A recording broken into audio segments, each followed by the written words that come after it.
listening to the Breakdown Podcast, presented by FleaFlicker Highlights. Welcome to the Friday edition of the Breakdown Podcast, presented by FleaFlicker Highlights, where we break down everything in the world of sports. I'm your host, Wade Rainey, joined as usual by my co-hosts, Tyler Bush and Pal Patel.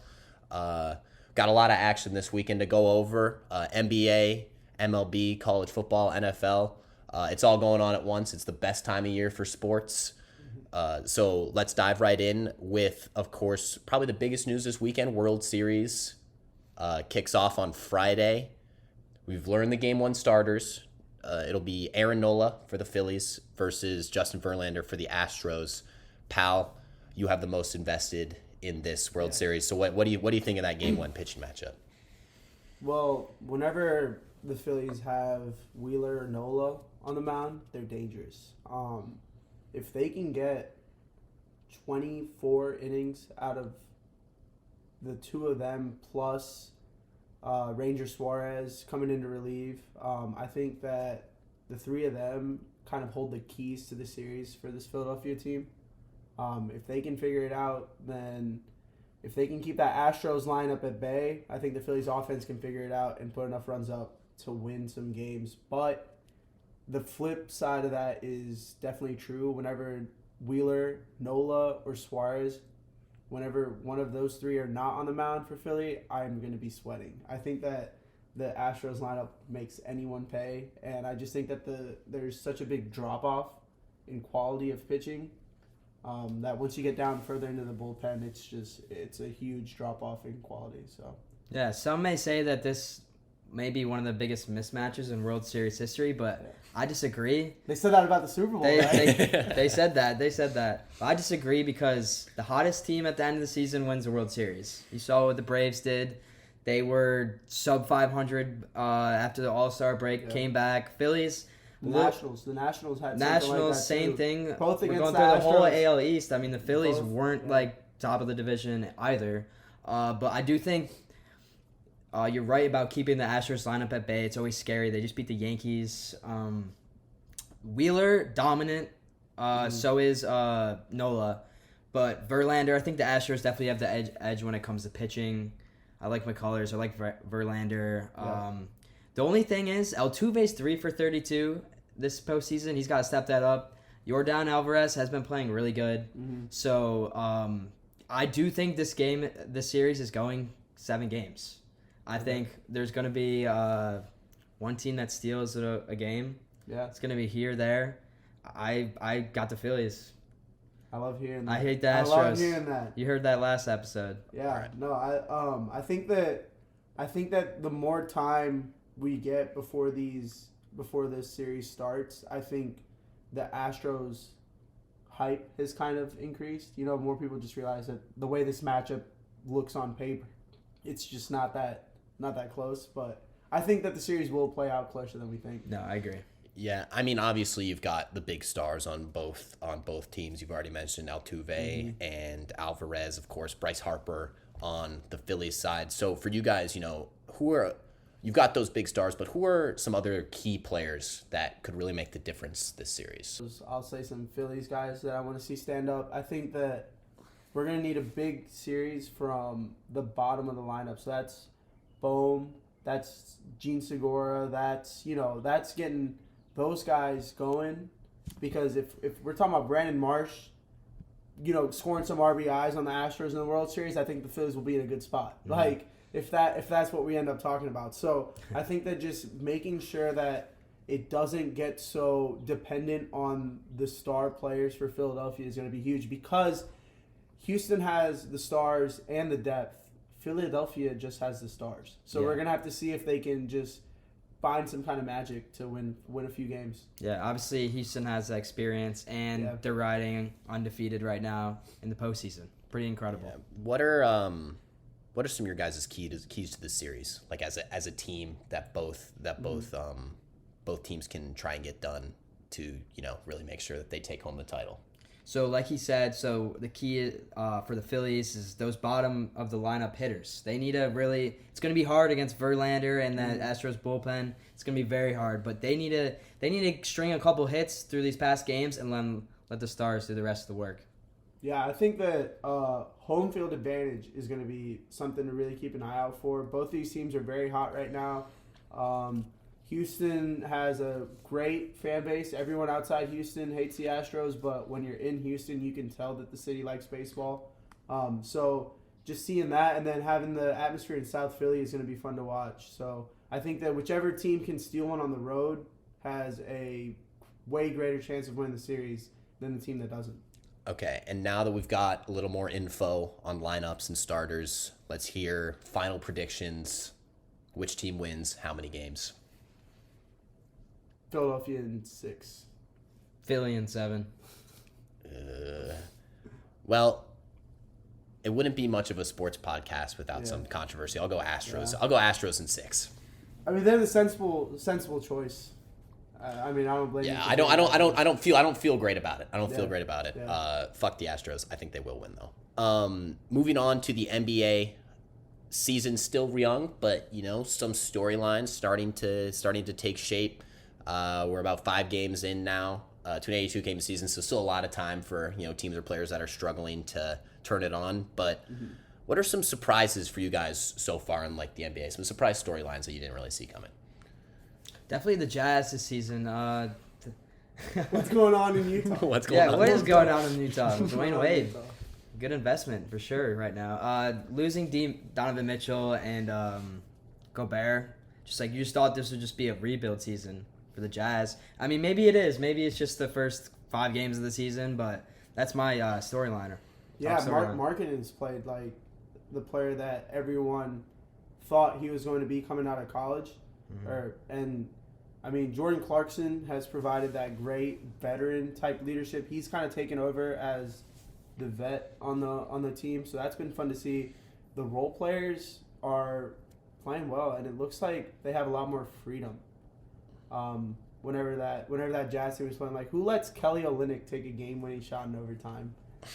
If not for the 2022-2023 Utah Jazz. So it's because their coach is 25. These are a bunch of guys that are just trying to prove their worth so that they can keep playing in the NBA, and that brings out the best of people sometimes. Yeah, I was a big Lauri Markkanen guy when they drafted him, when the Bulls drafted him. Was upset he didn't pan out, but I'm happy to see he's doing well in Utah.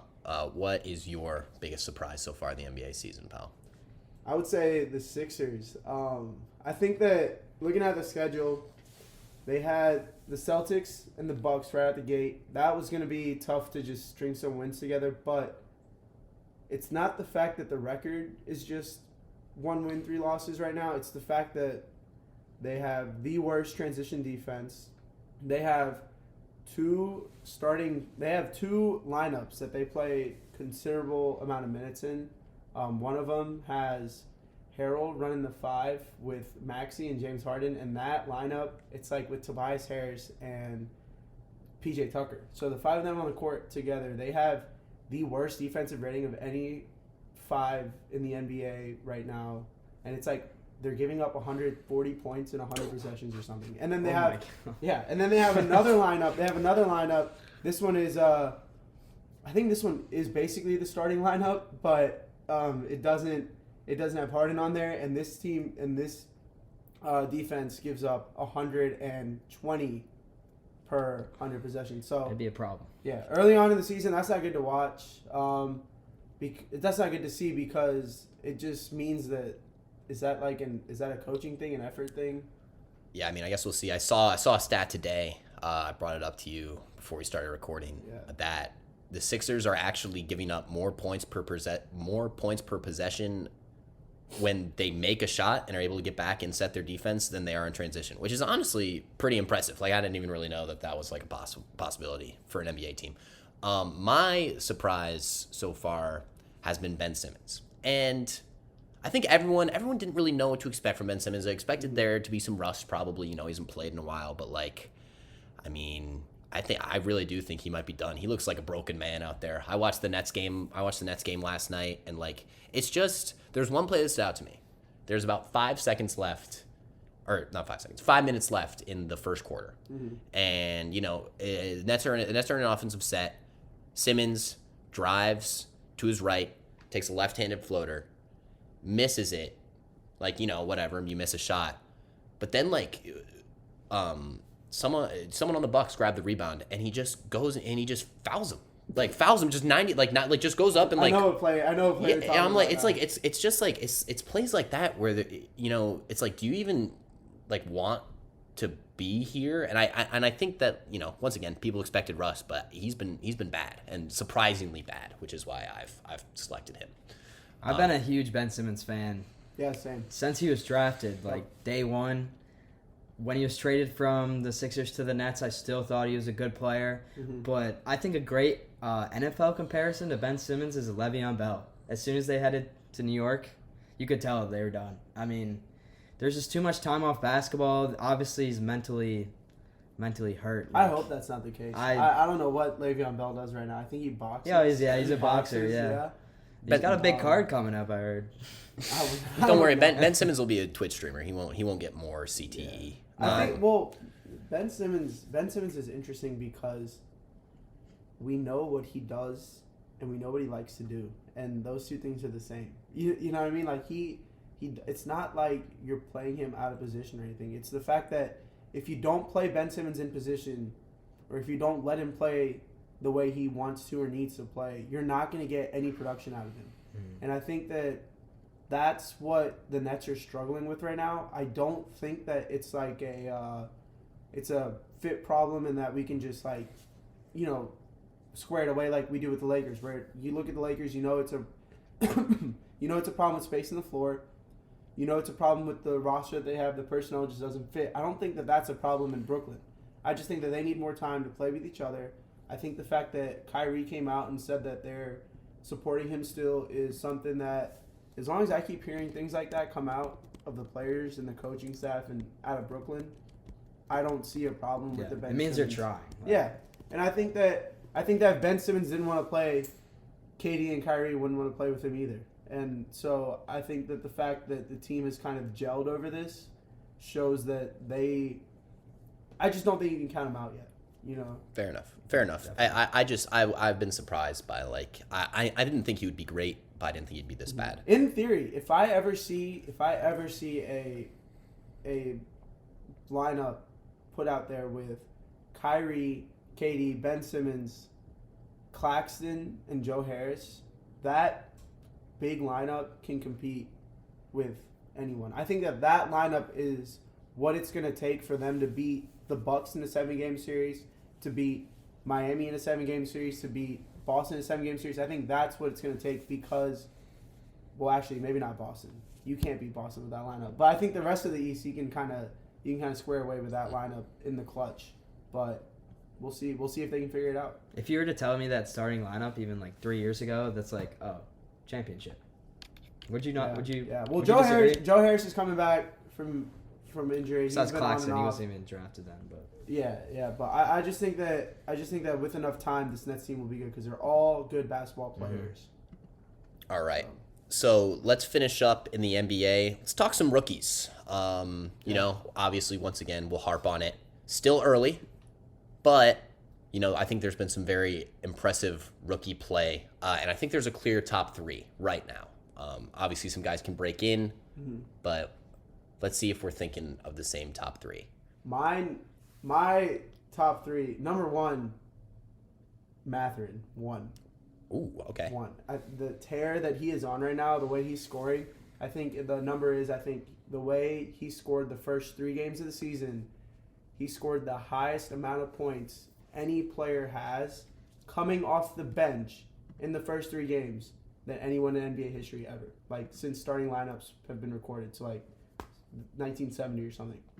No player has had a stronger start to the season, and this guy is a rookie, and he's doing this. So he's at 1, Banchero at 2, and I guess there's a few names you could throw in there for that 3 spot. Jaden Ivey is 1. I enjoy watching him play. That Detroit Pistons team has been solid. I think he takes my 3rd spot. Who would you say? You're leaving out Keegan Murray on the Kings. Yeah, Keegan Murray. I think he's. I think The difference between him and Jaden Ivey is the fact that Jaden Ivey has more of a responsibility to kind of facilitate for that Pistons team. I think that Cade Cunningham isn't going to be the primary ball handler for that team. And I think that Jaden Ivey has to kind of assume more responsibility than Keegan does in but I'm just saying, put some respect on projected 20-8 line every night. Yeah, it's pretty good. It's like Keegan Murray. He's shooting 1,000% from 100% from the free throw line. I'm gonna have to say I'm gonna have to leave Keegan Murray. I know I'm rocking the Iowa gear, leaving him off my rookie ladder. It's a tragedy, but he's only played 2 games. I think the sample size might be a little too small. I think he's a great player. He's probably I don't want to like step on any toes, but probably one of the 3 greatest Iowa basketball players of all time.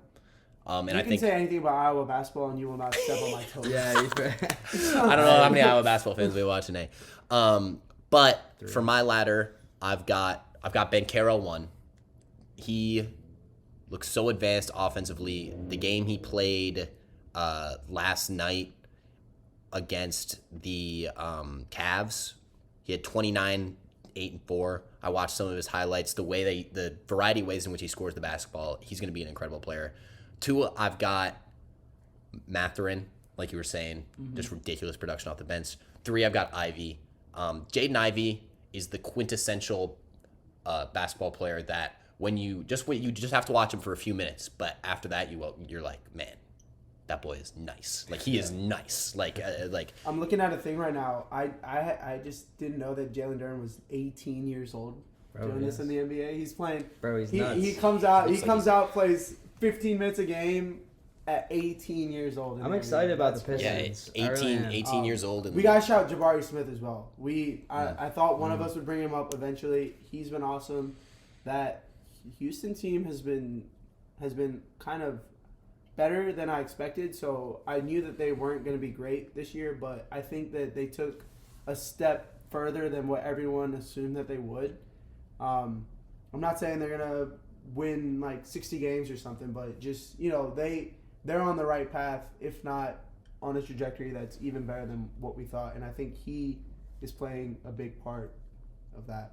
Yeah, I think this class, this 2022 rookie class, will be looked back on very, very favorably. I think they've got some very good players at the top, and I also think the depth is there as well to make this like a great NBA draft class.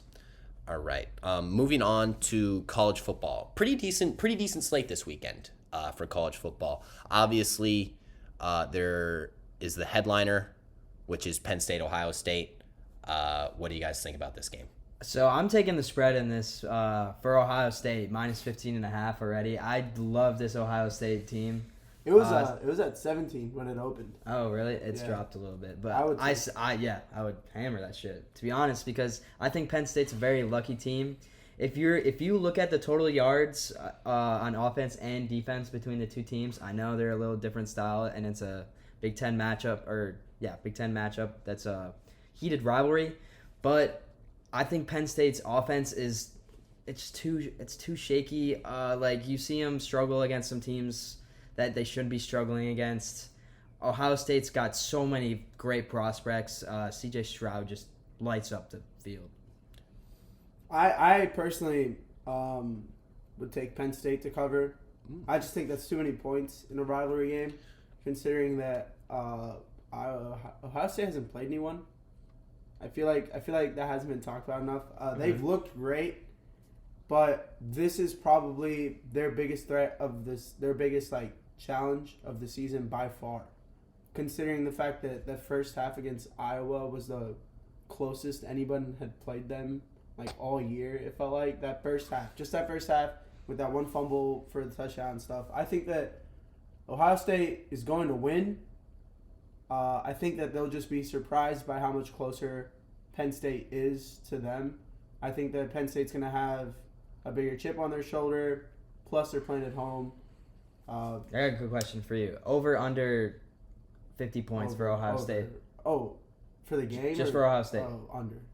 Under? Yeah, it'll be like I think it'll be like a 34-27 like Ohio State game where just for Penn reference, State keeps them going. Like it's gonna be one of those classic Penn State games where they get off to a slow start and then they keep it close, and then in the third quarter their controller stops working and they stop playing, and then final score will be a little bit more. But I think that it'll be anywhere between 7 to like 14 points, give or take.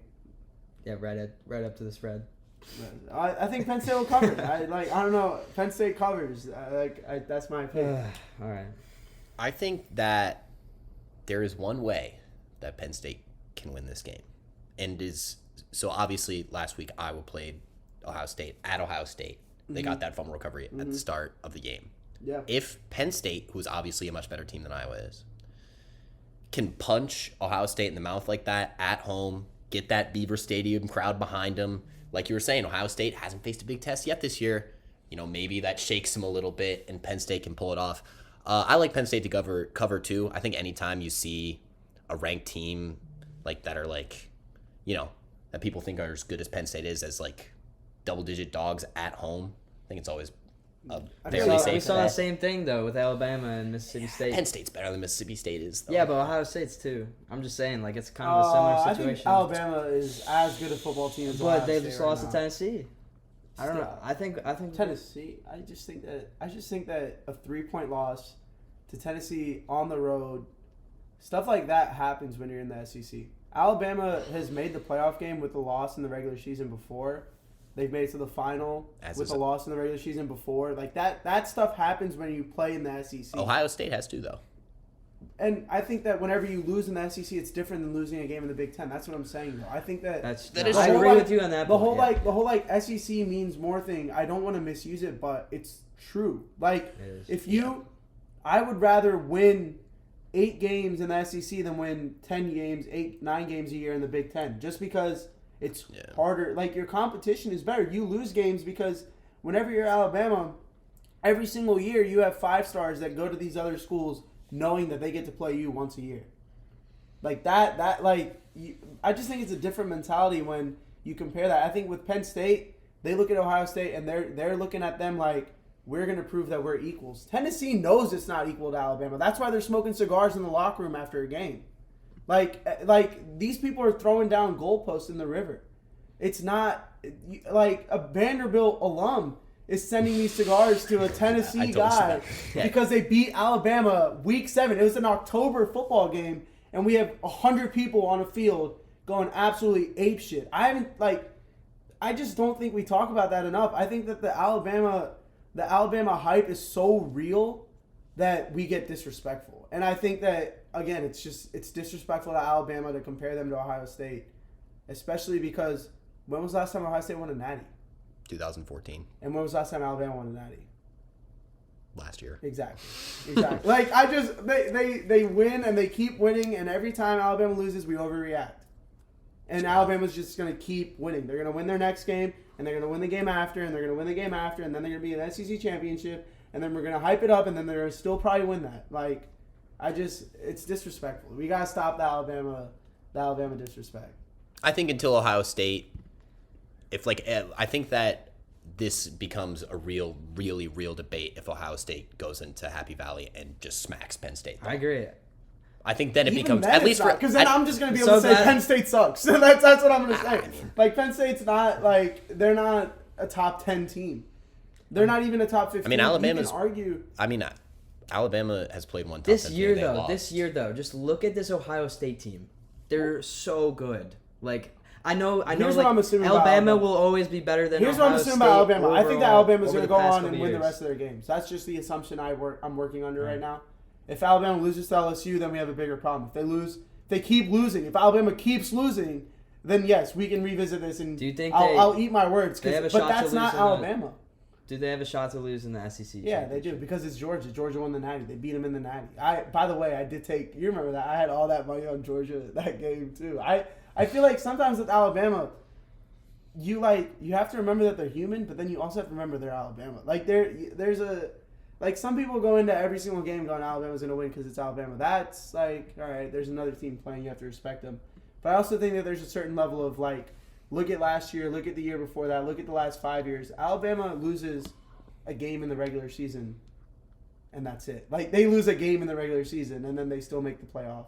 And then they still whack somebody in the first round of the playoff, and then we remember that there's levels to it. Like, how many times are we going to have to be reminded that in college football there are, like, levels between 5 and 10? Like, just being top 10 isn't... Like, we go to a school where we're 25, and we've been talking about it for a week now.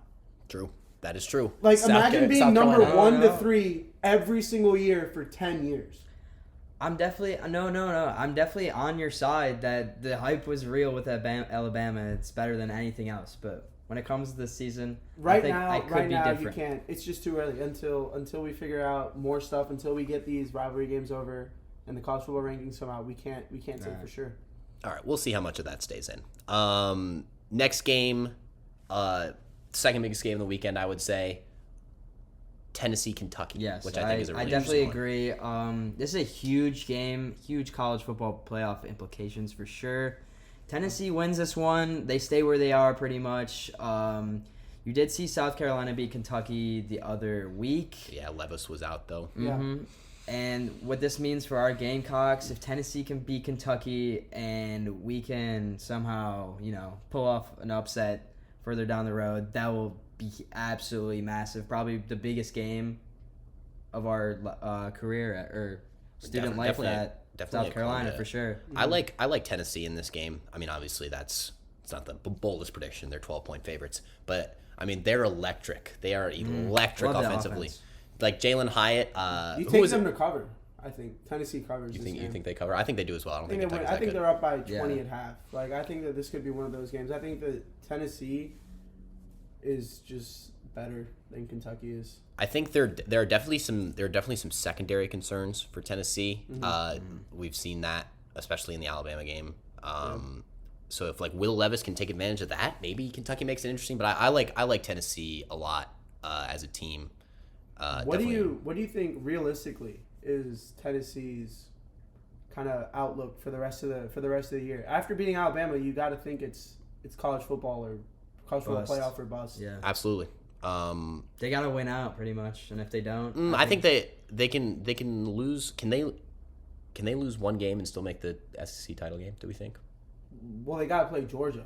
So no, if that's the game that they lose. Yeah. So then realistically, Georgia, we're on a collision course for the probably undefeated Georgia Bulldogs, undefeated Tennessee Volunteers matchup later in November. That's going to be the game, the one that decides who gets to play. Yeah. Then yes, realistically, they do have to win out. Does Alabama come out of the West? Do they play Alabama? Ole Miss has one loss. Yeah. Alabama has that one conference loss. I don't think Ole Miss is good enough. LSU only has one conference loss as well. I don't think definitely Bama. And Bama's going to smoke LSU for one thing. I'm sorry, but we'll see. I think that I thought that Ole Miss was going to smoke LSU. And true. Whenever I put hope into Ole Miss, they always fail me. I'm not gonna lie. That's what I'm saying. I think that the Ole Miss. I think it's the jerseys, bro. Like their jerseys are so clean that you just want to root for them. The powder blues. And then the script Ole Miss is so on the helmet. It's so clean. Nice. They always do white or the powder blues. The powder blues are those with are the those red. Yeah, those are as racist as what Ole Miss means. Like the Rebels, by definition, they have some sick ass jerseys. They're transitioning to the land shark to be not so racist. All right, so those are two big matchups. There are some other good games. Michigan State plays Michigan, big rivalry. Florida plays Georgia. Another big rivalry. I think that one's Georgia. Always fun to watch whenever they. That'll be a game that you gotta check the score of, just occasionally. Yeah, that'll be the CBS 3:30 probably. So that'll be on. And then Oklahoma State, Kansas State play. It's a pretty big Big 12 matchup. The Big 12 has consistently been producing good games week in. Yeah, they've been. It's always exciting. It's always. I mean, there's not a ton of defense. Of course, it's it's a little bit of a stereotype. But now they have no defense and good football teams. Yeah, true. So I think that'll be a good one as well. Yeah. Oklahoma State, maybe a team to keep an eye on for the college football playoff. For sure. All right, and we would be remiss if we were not going to mention South Carolina versus Mizzou. South Carolina ranked for the first time in a very long time. What do you guys think about this matchup? Spread is South Carolina by 3.5. I absolutely love that spread, for sure. I haven't heard too much news about Missouri, but I just think this Cox train is rolling. Oh God, dude. We go here and we can't even keep a straight face. Like, it is just like throttling over everything right now. So, no, everybody's buying into Shane Beamer. He's one of those coaches who is so charismatic. It's hard not to like the guy. You see his post game celebrations. They're every awesome. time. His kids come up to him. His wife is there. He's singing the fight song. Yeah. We love Beamer. Inspires. He does. He's Will Muschamp was a fun guy, but Carolina spread Beamer's is the a lot play. guy. Carolina spread's the play. I saw this thing. Where Mizzou's quarterback has literally, like, I think he has 6 touchdowns, no interceptions at home, and then like 0 touchdowns, 4 picks on the road or something like that. I don't. Those are like, that's just, to give an idea. Yeah, It was some crazy flip like that. Some crazy flip like that. We're playing in Columbia. I just think it makes too much sense right now the way the program's going. I swear, if it's Missouri that kicks us out of the rankings, like, that would be sad. Right before we play Tennessee too, or 2 weeks before we play Tennessee. Alluding to how that quarterback plays when he's on the road, Willoughby's gonna be rocking. Yeah, Saturday, and that's all I know. So seriously, 4:00 kick. So should be a good matchup for us. Yeah, screw White out. Normally I would say that a game like this is a sort of trap game. You're coming off an emotional win. You've got a team that you're maybe not taking super seriously. I mean, Missouri coming in at 3-4, but with just like, I mean, you said it like before. I mean, us being ranked is all people have been talking about for like the last week. There's just this energy and excitement surrounding the program right now. It's already a sellout. I think that the atmosphere is gonna lift South Carolina here to another victory, and we're gonna keep on marching. Mm-hmm. That crowd is so important. He had 7 false starts against Texas A&M. Yeah, that was all of their every single one of their penalties was a false start. Basically, I think they had like 8 or 9 penalties on the game, 7 false starts. Beamer's gonna come through with special teams, so go Cox. Beamer ball. All right, moving on to the NFL. Pretty decent slate this weekend, I think. Some good divisional matchups. Let's start with one of those divisional matchups where a QB controversy could be brewing. Patriots-Jets. Who do you start? Yeah, so this is a huge game, whether you think it is or not, because the Jets are 5-2, but if you look at the opponents they've played, not too strong, and we just saw the Patriots just get manhandled by Justin Fields and the Bears. So I think this is probably the lowest of the low that Bill Belichick has been in a while. Mac Jones or Bailey Zappi, that's a big question. I like Zappi. You got a couple wins with him. You played the Packers to overtime. Pal's shaking his head. Let's see it. Let's hear it. I just think it's like I just think it's nowhere near fair for Mac Jones to be blamed or like just harassed the way he has been. He was a rookie Pro Bowl quarterback, took you to the playoffs, is coming off an injury, and throws 1 pick and you're booing him, calling for the third string to come in. That's Boston for you, dog. Like that. I'm a Philadelphia fan, and I'm still saying that you shouldn't do stuff like that. Like, I just think that there's a certain level of being grateful and then just not realizing what you have, because Bailey Zappi came in and didn't play any better at the end of the game. Like whenever you wait until the end of the game, wasn't even the end of the game. Throwing in a tough spot. The Bears defense was pummeling them. I mean, it shouldn't matter. That like, I'm just saying that you started the season knowing what you had at the quarterback position, and that was a Pro Bowl quarterback coming into his second year. That ankle injury was horrible, by the way. I didn't think he'd be playing for a few weeks, let alone literally he's back in 2 weeks after. So I just think that it's been unfair the way that Mac Jones has been treated. I think that Bailey Zappi is ridiculously overrated. Nothing against him. He's going to be a great backup quarterback, I guess. That's like kind of what his ceiling is. I don't think that he's done enough to take away the starting job from Mac Jones. Can't wait until Bailey Zappi's in the Super Bowl.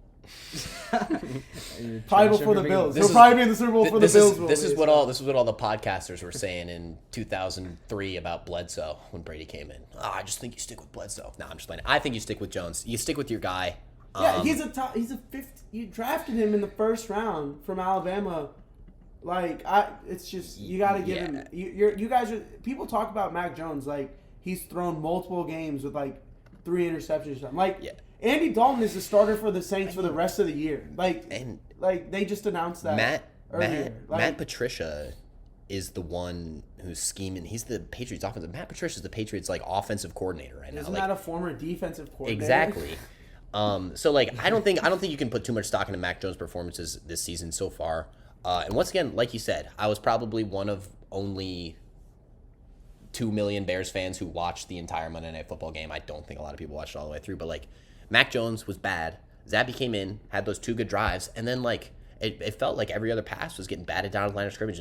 He looked like a third-string quarterback for the back half of that game, and that is why I think the Patriots will stick with Mac Jones. I'll talk about the Jets for 1 second, though, before we move on. If the Jets win this game, do we start talking about them as serious playoff contenders? I mean, they already have 6 wins at that point, so I guess you have to start mentioning it. But, if you're beating the Patriots, I don't think this Patriots team is very strong. I don't think they're better than Miami or Buffalo. Can we agree on that? Yes. So, that's my take on that. I think the thing with the Jets is that they haven't won very much. Period. They haven't won very much in their history. They haven't won very much recently. So I think that getting wins after wins is going to be an awesome thing for the culture, for the young guys, for all the people around that organization that have kind of been working without any reward for the past however many years. So I think that if the Jets just keep winning, they deserve to be in that conversation. But I think that before we even get that far, the Jets need to make sure that they do keep winning. And so I just think that it's just too early to say. I mean, the way they have been playing, you could say that they go on and make the playoffs, but it's the Jets, so you don't want to get ahead of yourself. Yeah. I don't have a ton of faith. Another matchup that caught my eye this weekend. Packers-Bills. Tyler's Bills back in action against a, frankly, floundering Green Bay Packers team. So what do you think? You think the Bills just blow them out, or do you think Aaron Rodgers, gets his guys together and, they make a statement? I'd like to say that the Bills cover the spread of 11, but I don't trust them that much because it's Aaron Rodgers. All of these losses the Packers have suffered have been pretty close losses. You can blame some of them on his receivers too. He's throwing a lot of good balls, but I think personally Aaron Rodgers needs to just take a look at what he has. He's got to work with his running backs a little more, make those short passes instead of going for those 60-yard bombs he was able to go for a couple times a game with Devontae Adams last year. So I think the Packers will make this a close one at the beginning. If the Bills are up by a touchdown at half, they're covering the spread. The Bills defense after that point is just too good. They control the clock. They control how many points they score. They're very good at everything, and very few teams have that. Eagles are another team. So trap game. This isn't a lock by any measure, but I just think that it's football and it's Aaron Rodgers, and you can never be too sure. Primetime as well. Yeah, I mean, NFL is scripted 100%. If the whole thing isn't scripted, some nights, some games definitely do get scripted, and this has to be one of them. I just think that you can't count out the Packers because of not just Aaron Rodgers. They have Aaron Jones, and they have AJ Dillon. Well, yeah, I was gonna say AJ Dillon, but I don't think Allen Lazard is bad. He's been hurt. I think that you guys said on the last episode that he isn't a wide receiver one. I disagree. I think injuries plus a lack of just help around the rest of the wide receiver core kind of has to blame. I mean, Pittsburgh, their number one receiver is Deontay Johnson, right? And George Pickens is, and then they have. You cannot compare Deontay Johnson. Well, to here's what I'm saying. And people look at that receiver core and they say it's one of the best in the NFL, and their number one is Deontay Johnson. So I think that with the Packers, yeah, but after Allen Lazard, you have Randall Cobb, Christian. That's what I'm saying. That's what I'm saying. It's not comparable. That's exactly what I'm saying. I understand. Like I'm he's saying that your number one. They don't need to trade. They don't need to trade for another like DeAndre Hopkins, Devontae Adams. No, Stephon. I don't think they need that caliber, but I do think they need another weapon. Yeah, they need weapons, but they can win with Allen Lazard as their wide receiver one. Okay. Yeah. I think it's about depth versus just the star power. Cardinals Vikings. We'll stay in the NFC North. This is another one I wanted to talk about. Yeah. Tyler 5-1 Vikings, 3-4 Mm-hmm. Yeah. Cardinals. What do you think? Cardinals are coming off a big win against the Saints. I like the Vikings in this matchup. Ever since the season started, I've been a huge fan of Kevin O'Connell and the offense being run in Minnesota. I think they're finally letting Kirk let it fly a little more, and you should, because you got a lot of good receivers in Minnesota. You got Jefferson, Osborne, Thielen, Irv Smith Jr., Delvin Cook, Madison's in the backup. Like that's a lot of offense right there. And if the defense can just stay middle of the pack, this Minnesota team is going to win the division if the Packers continue to play like they do. So I like Kirk over Kyler in this one. Yeah, you asked that question before we started recording. Who do you trust more, Kirk or Kyler? And I think that's an interesting one because, like, Kirk Cousins, he's a choker. Everyone knows that. Kirk Cousins is a choker. Like, that's the thing. But like you said, he's never had the amount of talent that he does right now. So I think that you give him that. You give him the fresh blood at head coach, like you were saying. And I think that for the rest of the year, I hate to say it, but the Vikings could be a team to make some noise. Yeah, only one loss. Vikings are looking good. Yeah, you guys basically hit all the points. That offense is very, very capable of scoring on anyone in a lot of different ways. The scheme looks better. It looks like it's better suited for Kirk. It looks like it's better suited for the entire offense. I think the Vikings look good. Again, I just think that with the NFL, we see it too often where teams get off to a hot start and then they lose it. Like, it all unravels in a week or two. So I don't know if the Vikings are going to be the same thing like the Cardinals last year. Through week 7, week 8, they look they're like in a they're similar Super Bowl situation, contenders. I don't know what the situation is for that defense, but it hasn't looked as good as it did years past. But that was kind of expected since they had a defensive-minded head coach. Now they don't. But yeah, I think the Vikings beat the Cardinals, but I think that the Cardinals are better than what people kind of give them credit for. They've had a ton of injuries. James Conner's been out. Hopkins is just now coming back. This will be a second game back. The offensive line is dealing with some injuries. So I just don't think we've seen the Cardinals at full strength yet. And I think that going forward, I'm certainly more excited about the Cardinals' ceiling than I am the Vikings' ceiling. You asked us earlier who we trust more. I think I trust Kyler Murray more than I trust Kirk Cousins because Kyler has that athleticism and playmaking ability that he can just fall back on if things don't go right.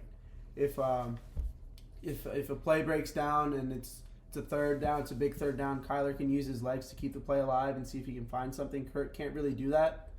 So I think that from that aspect, Kirk Cousins is kind of, he's kind of inferior to Kyler Murray in that sense. But the way the system is made out for him, I think that Kirk Cousins has a great offense to his disposal.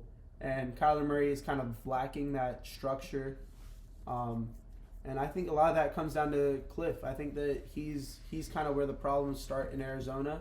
And I think it's maybe that time to just start questioning if he's the right guy to lead that team. Yeah, absolutely. Moving on to what, in my opinion, is actually the best matchup in terms of football with no storylines of the weekend, which is Giants-Seahawks. We've talked about the Giants a little bit. You know, we're split. We're split as a panel on whether or not we're Giants believers or not. I personally am a Giants believer, and I like them to march into one of the toughest places to play in the NFL, Seattle, and I like them to beat a actually very solid Seahawks team. Yeah, I think the Giants have been just stringing wins week by week. Geno Smith is playing like a Pro Bowler, literally. He is. If you look at his stats, he's playing. No, he is. Well. I agree with you. The way you said that was a little. He's literally a pro. I mean, you say Geno Smith and Pro Bowler. Well, if you're just looking at trajectory, that's all I'm saying. This year, I think he's a undeniable Pro Bowler right now. Yeah. Right now. Anyway. But I just don't trust the Seahawks yet. They're 3-3. DK's out now. DK is out as well. 4-3. 4-3. My bad. The defense is still solid, but I think the Giants' defense is better. Saquon's going to rush for over 100 yards with probably a touchdown. That's just a given. He's going to get a shit ton of carries. Saquon 99 yards, no touchdown. No, that'd be funny if it happened. But I do think I need to see a little more from Daniel Jones to ride this I've Giants always bandwagon. wanted to see more from Daniel Jones. I still don't think. I think that he's a worse quarterback than Zach Wilson is right now. I think he's that that's bad. Easy. I think he's definitely that bad. He definitely is worse than Wilson. I don't think anybody's arguing. Wait, you guys think that Zach Wilson is better than Daniel Jones? Oh yes. Oh my gosh. Well, we can talk. Listen. Yeah. Let's go into this. Daniel Jones, he's a game manager, but he is a game manager. I think his floor is so much higher than Wilson's that's what I'm saying. We've seen the Giants play like absolute dog shit for years now. When was the last time the Giants were in contention for that division, bro? That division is ass. It was 4 years ago. Yeah, but who were they missing? They were missing Dabble. Once you get a good coach, and it changes everything.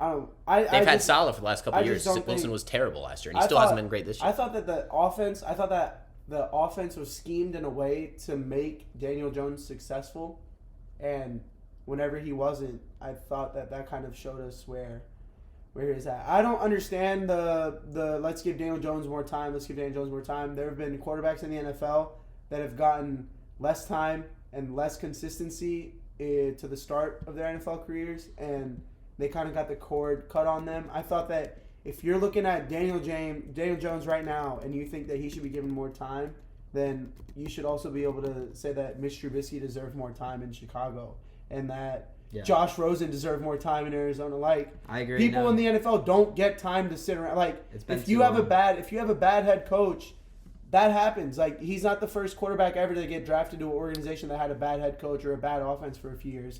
And I think that he hasn't shown anything that deserves being warranted more time. Yeah, I mean, you say that, and yes, Zach Wilson. Oh, don't show me the numbers. I've talked to Ethan. My friend Ethan Audie is a huge Philadelphia sports fan, except for the fact that he hates the Eagles and loves the Giants. I've had Daniel Jones' numbers shoved down my throat, and I'm still telling you, I have watched him play entire games of football, and he sucks. We're not talking about whether or not he's a good quarterback. We're talking about whether he's better than Zach Wilson or not. I think he's better than Zach Wilson right now. Zach Wilson has how many wins? Bro, you just changed your... You said that Zach Wilson was better than Daniel Jones. That's what we're talking about. That's what we're talking about right now. That was the argument. I know. I'm talking about college. Sorry. I'm talking about college win percentage. Obviously, they haven't had the same sample size to compare them like that. I think right now, if I were to start an NFL team, I would rather have Zach Wilson than Daniel Jones. That's fair enough. I disagree. But. I think that looking at their NFL careers is what not just this season. Just this season, the Giants are a top 4 team in the NFL. You can't tell me that that's true. That's not going to be true at the end of the year just because we know who the New York Giants are and who they have at quarterback. I think the defense. I mean, we've seen teams like that, at the end of the year. I don't think the Giants are going to win the Super Bowl or anything crazy like that. But I do think they have. Do you think he's like Joe Flacco? He has a Joe Flacco type ceiling. I don't see what people see in Daniel Jones at all. No.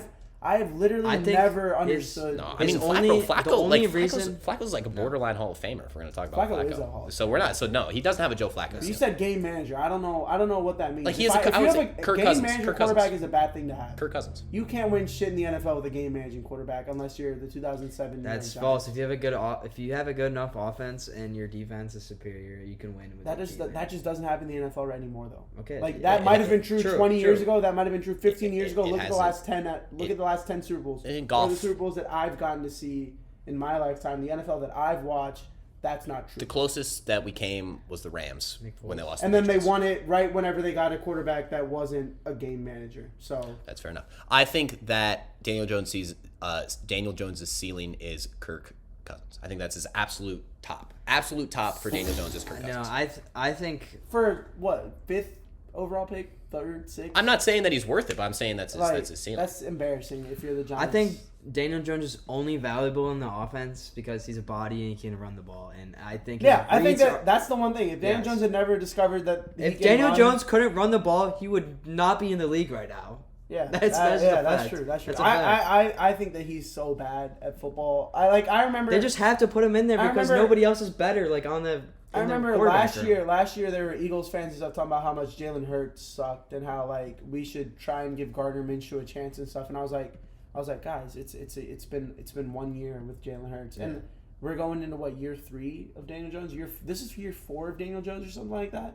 I think it's 4. Like, can you It's too long and he hasn't proved anything. That's what I'm saying. Yeah. Like, what has he done? 3 years in the NFL. What has that guy done? 3 whole years in the NFL. Like, no major injuries. No, you can't say that he's had a different head coach every year. If he doesn't step up his play the rest of the season, he's not going to. Is Baker Mayfield Baker Mayfield and Sam Darnold are 2 guys that I think deserve to start more than Daniel Jones do.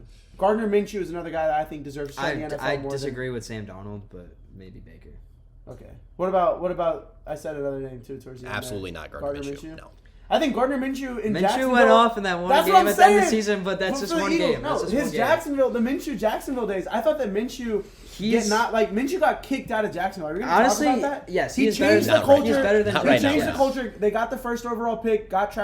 They got Trevor Lawrence without even thinking about it, and then he's now a career backup. And Daniel Jones is now in year 4 as a starting NFL quarterback. Like I don't get it. I would add Minshew to that list. Yeah, I don't get it. All right, last game before we wrap up this episode. Very important matchup in the NFC West. Niners-Rams. 2 teams that are kind of in limbo right now. 2 teams that, had pretty big expectations coming in. Hasn't exactly worked out. Who do you guys like in this one?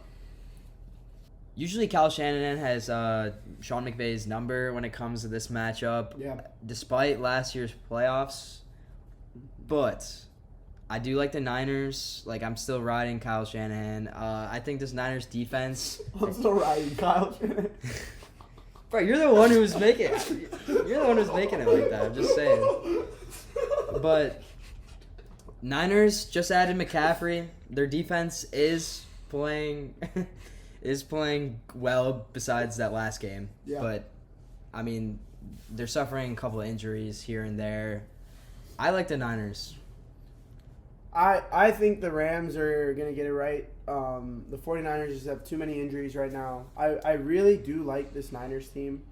I think that they're versatile, which I personally value that a lot. In a football team, college or NFL, I think versatility is the number one thing that you need, especially when it's like who's going to win the playoffs, who's going to make the playoffs kind of thing. Being one-dimensional is like the ultimate curse in the NFL. You could win 15 games, but if you can only do it one way, then I don't think you're going to win the Super Bowl. And so that's what I see with the Niners right now whenever Garoppolo plays. It's very run heavy. It's very time possession orientated. I think that the Rams match up well because I think the Rams offense is ranked dead last. Yeah, but I just think that it's NFL. I think that this is I don't know if this year has been tough because the Rams aren't playing the way they played last year. Yeah, because they can't. They don't have. I think Odell made a huge difference. I think maybe. I personally think it's the fact that they're overvaluing Cooper Kupp. I don't know if you guys have watched Rams games. I feel like force feed him. Yeah, I think that they just kind of and so I don't think that they let his game naturally develop, and that kind of hurts the whole offense because the way Cooper Kupp plays is he isn't like Diggs where you can get him 12 receptions and that's what he needs. I think with Kupp, he uses the long balls and the he puts the cherry on top of their drives. He wasn't the engine to that offense. In the way I saw it, you know what I mean? I thought that for the Rams to be successful, their key to the game was being able to use the play action, and that involves getting the run game going. Yeah. We haven't seen that. Cam Akers hasn't been a factor. Darrell Henderson's been injured, and he hasn't been a factor when he's been in. I think the Rams get it right, though. But, again, that NFC West division is wide open, and all four of those teams are as good as the other ones. The Rams, while not dead last, are 26th in total offense. I like the Niners in this one. I think Christian McCaffrey adds a completely new dimension to this team, and we've seen, like, Kyle Shanahan's been able to get results out of Garoppolo before, even though teams, probably have them figured out a little bit compared to, when they made that Super Bowl. But I do think that this 49ers team, it has a similar feel to that team that made the Super Bowl. How much do you guys value making a Super Bowl? Super Bowl appearance. What does that depends. Like, if the Bears made the Super Bowl, I would value it a lot. It depends on the team. I think it depends on the season. I can come up with a few different examples. Depends on the team. Depends the on the Bengals season. team. Compare the Bengals team from last year, the Jared Goff Rams team, the Falcons Matt Ryan team, and the Niners with Jimmy Garoppolo. Compare the four of those, because those are four teams that, whenever the playoffs started, you didn't expect them to be in the Super Bowl. All four of those teams went to the Super Bowl, and all four of those teams lost. I think in terms of, like, being able to say, like, well, at least we made it. Bengals are number one in terms of being like, that was significant for the city, Bengals are number players, everyone. They just rode that wave at the end of the season. Bengals are number one. Niners number two, just because they ran into the Chiefs buzzsaw. Rams are number. If you think about it, if Jimmy G hits that, are you ranking how fine they are with just making the Super Bowl? So like the Bengals were the most fine with just making. I guess can I ask the question again? Can I reword it? Yes. I was saying, how much do you value that Super Bowl appearance in the sense that how much do you think the talent and the level of skill that it took for those teams? Like, how do you rank those teams to each other is what I'm saying. Like, which one of those four teams do you think is the best? I've got the Matt Ryan Falcons. Falcons, definitely, yeah. So out of the four, they're the best. But then you would say that the Bengals making the Super Bowl was like the biggest accomplishment. I would also rank the Falcons last in that I mean, obviously the circumstances of the game, hindsight's 20/20, but also like going to the Super Bowl, I think they would have had the highest expectations to win it besides the Rams. So they had the most disappointing. Yes. I thought that personally, I was going to say the Jared Goff Rams was the most disappointing. I think it's close because they were a good team. 13-3. Yeah, they were a good team. At least the Falcons put up a fight. Yeah, but Matt Ryan won the MVP. Yeah, no. And they're up 20. That Falcons Super Bowl was awful. I just think that I asked that question because everyone kind of values a Super Bowl appearance differently. Mm-hmm. I personally don't consider the Niners Super Bowl run whenever I'm talking about the team today, even if it was the same coach and the same quarterback. I agree because they can make it back there. The league is different compared to the other teams. Yeah. Yeah. Is that where you're like? No, I'm just saying that specifically, even if Matt Ryan was still in, or Jared Goff was still in LA, or Matt Ryan was still in Atlanta. I mean, Joe B's still in Cincinnati. So I'm just saying that I think that doesn't mean very. You cannot say that the Bengals should be better this year because they made the Super Bowl last year. Yeah. I don't think that's a valid argument. I don't think that you can say that the Niners have a better chance of beating the Rams this week because Jimmy Garoppolo has worked with Kyle Shanahan. They've had success before. Okay. I don't see how those arguments work. I just think that the NFL has too much variability week in, week out to even compare teams seasons ago to teams now. Mm. Even if it's the same team and the same coach. Yeah. Okay, fair enough. All right. Yeah. Wrapping up here, we'll get into our Salty Nut Cafe locks of the weekend. Yeah, you can go first. Well, I already started to regret this one as soon as we started recording, but I'm going to stick with it. Okay. I say it's going to hit now. Justin Fields throws for over 200 yards against the Cowboys. Not going to say anything on the Bears winning, not confident in that, but I think last week was a bold pick. last week was a huge confidence boost for Justin Fields. I think he throws for over 200 yards this week. Yeah, I'm going with the Bengals -3 against the Browns. Monday Night Football. We just talked about Joe Burrow. They just put up a lot of points against a decent Falcons team. So I think Jamar Chase and Joe Burrow explode on the scene for the next couple of weeks. Expect them to cover. My pick, I got to give it to the Raiders. I think they have like 1 point. They're 1 point favorites over the Saints. I think that. I think that the Raiders have some good momentum coming in. Josh Jacobs is on a tear. Devontae Adams isn't suspended for pushing that guy yet.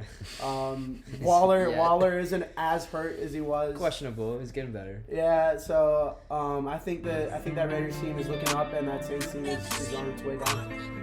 All right. Well, we'll have the results of all those picks as well as the rundown of all the action from the NFL and the rest of the world of sports for you on Monday. We're gonna start dropping 3 times a week now. A little bit of a. If you guys, if you're watching this on YouTube, then feel free to comment things that you want us to talk about or things that you want to see. Yeah. Ask some questions in the comments and we'll get them on the pod. But that's it from us today.